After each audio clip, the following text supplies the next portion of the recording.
মা যাই। মা ফোন করেছে। হ্যালো মা, কেমন আছো গো তোমরা সকলে? বাবা, ভাই, তুমি সবাই ভালো আছো তো? হ্যাঁ গো, আমি অনেক ভালো আছি। আমাকে নিয়ে তো চিন্তা করো না। আমাদের তো ভুলে গেছিস। আরে না না, সেরকম কিছু নয়। আসলে কি বলো তো মা, অনেক কুটুমজন এসেছে, সবাই তো আমাকে এসে দেখতে আসছে জানো। সবাই এসে আমাকেই খুঁজছে, আমাকে দেখছে, আমার সাথে গল্প করছে। তার কারণে না আমি একটু ফোনটা হাতে নিতে পারিনি, তোমাদের সাথে একটু ফোন করে কথাও বলতে পারিনি। সেই কাল সকালে এখানে এসেছি। হ্যাঁ মা, তুমি চিন্তা করো না, আমি অনেক ভালো আছি। তোমরাও ভালো থেকো। হ্যাঁ, জানি না আবার কখন ফোন করতে পারবো। ঠিক আছে, আমি সময় বের করে অবশ্যই তোমাদেরকে ফোন করবো।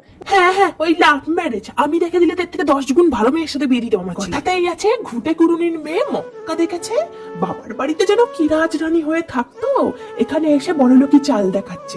সারা দিন নতুন বিয়ে হয়েছে বলে ঠ্যাংয়ের ওপর ঠ্যাং তুলে বসে আছে, আর ওই সাজুগুজু করে শুধু। আর বাড়ির লোকের সঙ্গে তো সারা দিন কথাবার্তা লেগেই রয়েছে। প্রতিটা মেয়ে কিন্তু শ্বশুরবাড়িটাকে স্বর্গের চোখেই দেখে, কিন্তু শ্বশুরবাড়ির এক একটা মানুষের কথা সেই স্বর্গটাকে নরক বানিয়ে দেয়।